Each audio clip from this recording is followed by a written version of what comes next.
প্রায় সময় দেখা যাচ্ছে যে বাড়িতে যদি কোনো ছোট বাচ্চা থাকছে তো তাদের ঘন ঘন সর্দি কাশি লাগছে, মাসে একবার দুবার কিংবা আরো কারো কারো ক্ষেত্রে বেশি। কখনো সে কাশছে, কখনো কাশিটা অল্প হচ্ছে, কখনো জ্বর থাকছে, নাক দিয়ে জল। তো আসুন আজকে আমরা সেই নিয়ে আলোচনা করি।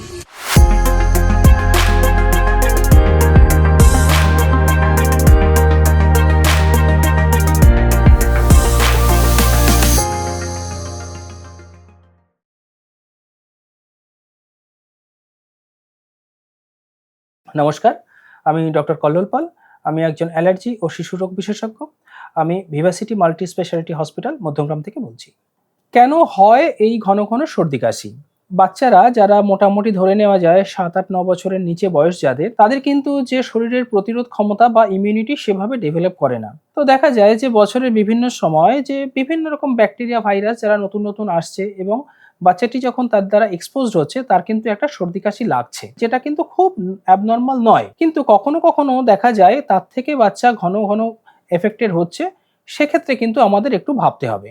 ঘন ঘন সর্দি কাশি যেমন ভাইরাল কিংবা কোনো ব্যাকটেরিয়াল ইনফেকশনের জন্য হতে পারে, সেরকম ইনফেকশন ছাড়াও অন্য কয়েকটি কারণ যেমন অ্যালার্জির জন্য হতে পারে। দেখা যায় যে কোনো বাচ্চা যখন সাধারণত স্কুলে যারা যায়, বাড়িতে এসে কাশছে হঠাৎ করে বিকেলবেলায়, নাক দিয়ে জল বেরোচ্ছে এবং গায়ে হালকা জ্বর আসতেও পারে, নাও পারে। যখন বাবা মা খবর নিচ্ছে স্কুলে, দেখা যায় আরও কয়েকটি বাচ্চার কিন্তু এরকম হয়ে রয়েছে।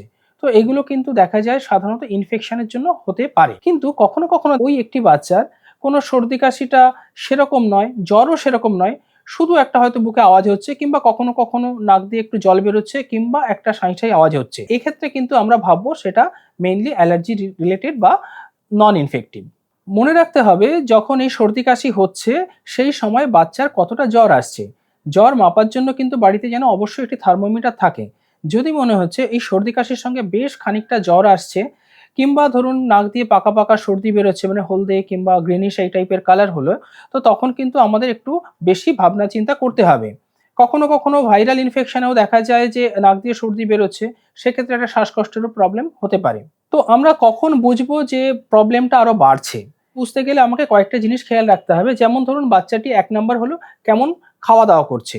যদি খাওয়া-দাওয়া কম করে তাহলে কিন্তু কোনো প্রবলেম হচ্ছে ধরতে হবে। নাম্বার ২, বাচ্চা কেমন খেলাধুলো করছে। যখনই শরীর খারাপ একটু বেশির দিকে হবে সে কিন্তু খেলাধুলো থেকে দূরে থাকবে। আদারওয়াইজ কিন্তু দেখবেন বাচ্চা যেই ভালো থাকছে আবার দৌড়ে দৌড়ে বেড়াচ্ছে। তারপরে কি দেখব? যে বাচ্চা ঘন ঘন শ্বাস নিচ্ছে কিনা কিংবা শ্বাস নেওয়ার সময় বুকের পাঁজর উপরে ওঠানামা করছে কিনা। কখনো কখনো দেখা যায় আরো বেশি হলে সে বেশ মাথা দুলিয়ে দুলিয়ে হয়তো শ্বাস নিচ্ছে কিংবা গলার এই মাঝখানটা এখানটা অনেক ডিপ হচ্ছে। তো এগুলো কিন্তু শ্বাসকষ্টের একটা লক্ষণ। কাশিটাও কিন্তু অনেক রকম হতে পারে। কখনো দেখবেন একটু ঘড়ঘড় করে কাশছে, কখনো দেখবেন একটা শুকনো শুকনো ড্রাই আওয়াজ হচ্ছে, কখনো দেখবেন একটা মনে হচ্ছে জাস্ট একটা গলা মানে একটা কাঁপছে।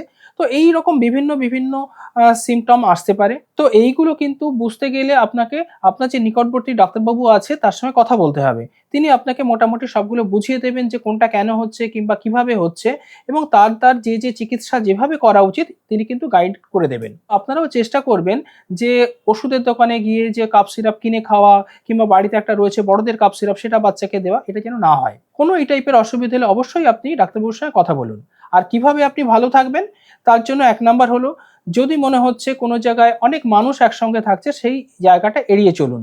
যদি কারো সর্দি কাশি থাকে তার থেকে দূরে থাকতে গেলে আমরা যেমন নাকে মাস্ক পরতে পারি কিংবা কোনো কিছু টাচ করলে হাত সাবান দিয়ে ধোবো, তারপরেই আমি কোনো খাবার মুখে দেবো।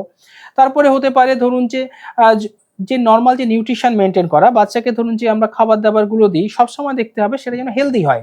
যে এখন অনেক সময় দেখা যায় বাচ্চারা বাইরের যে ধরুন ফাস্ট ফুডগুলো খাচ্ছে, কোল্ড ড্রিংক খাচ্ছে, আইসক্রিম, এগুলো কিন্তু ভালো নয়।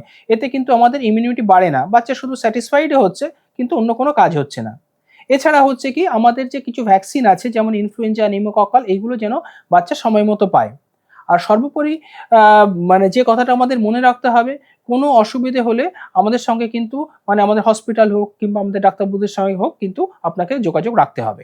এই সংক্রান্ত কিংবা অন্য কোনো স্বাস্থ্য সংক্রান্ত আপনাদের যদি কোনো প্রশ্ন থাকে, তবে নিচে দেওয়া ডেসক্রিপশনে যে লিঙ্ক আছে তাতে ক্লিক করে আপনাদের যে প্রশ্ন আছে সেটা আপনারা রাখতে পারেন। আমাদের এক্সপার্ট টিম অবশ্যই চেষ্টা করবে তার উত্তর দেওয়া। আমাদের হসপিটালে আছে মুক্তি যোগা উইং, যেখান থেকে আপনাদের যোগার মাধ্যমে লাইফস্টাইল মডিফিকেশন এর গাইড করা হয়। এছাড়াও আমাদের হসপিটালে আছে এক্সপার্ট নিউট্রিশনিস্ট টিম, যার কাছ থেকে আপনি ডায়েটারি মডিফিকেশন পেতে পারেন। আমাদের ভিভাসিটি মাল্টি স্পেশালিটি হসপিটালে 24/7 এক্সপার্ট পেডিয়াট্রিক টিম আছে। যদি আপনাদের কোনো সমস্যা হয় অবশ্যই যোগাযোগ করতে পারেন।